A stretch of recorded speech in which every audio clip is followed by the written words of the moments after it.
Hi, my name is Franklin. Today, I'm presenting our paper, I Choose Assistive Devices That Save My Face, a study on perceptions of accessibility and assistive technology use conducted in China. Co-authors are Laura, Mingming, and Khai. Based on statistics and prior research, China has 83 million people with disabilities, which is twice as the US. But little research has explored the adoptions and social acceptability of assistive technologies in China. With the knowledge of large population of disabilities in China, only 7% of them had an opportunity to use ATs.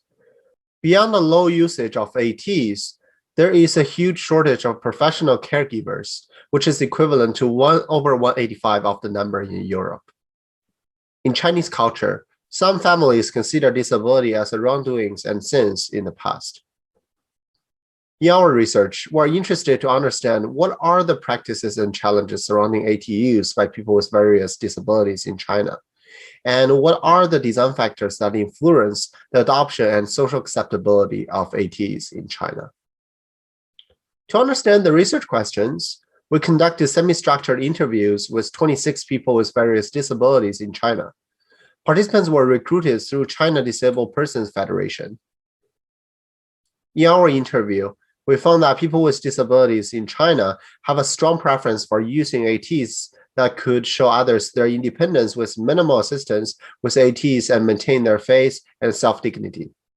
Due to the stigma of linking wrongdoings and sins from the past to disabilities, people with disabilities mostly consult their family members and friends surround them to choose their ATs, which limited their choices and resources. We found that accessibility infrastructures forced people to use certain ATs. For example, we found that although China has the longest tactile paving, some people place their cars on them, which may cause safety issues, and people also park their bikes at the end of the ramps. Finally, we found that subsidy or insurance only covers certain brands or models of ATs. It does not cover customization and maintenance cost. Due to the cost of a lack of assistive technologies, we found that participants with disabilities in China tend to DIY and customize their assistive technologies to replicate existing commercial ATs, either built from scratch or they modify existing mainstream technologies. But there lacks professional and authorized technicians to control the quality. Under social interactions, traditional Chinese stigmatizing terms, such as using 瞎子 to refer people with visual impairments, have derogatory connotations and sound humiliating to people with disabilities. Furthermore, people with disabilities in China tend to have clustering effect during employment, such as people with visual impairments often work as a massage therapist, and people with hearing impairments often work in a deaf cafe or restaurant. Although this helped with employment for people with disabilities, this situation reduced the interaction between people with disabilities and the public, which might cause misperceptions. Beyond the clustering effect, we found that the high attendance rate of people with disabilities went to specialized schools in China would increase the knowledge gap between people with disabilities and the general public, which may lead to unwanted help.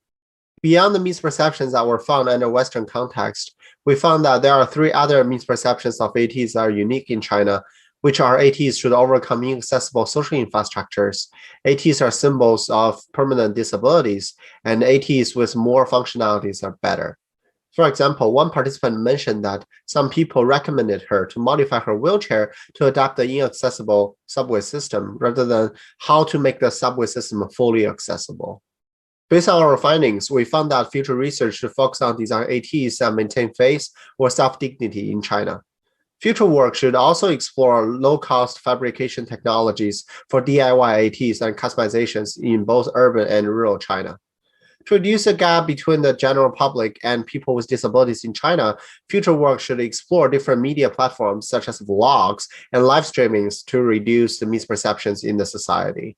Finally, our participants were from the same province and they all live in urban areas. However, rural areas in China might have different accessibility infrastructures and misperceptions which may lead to more AT abandonment.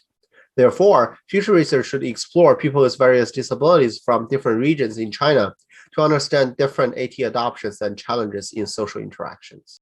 For more details, please read our paper. Thanks for listening.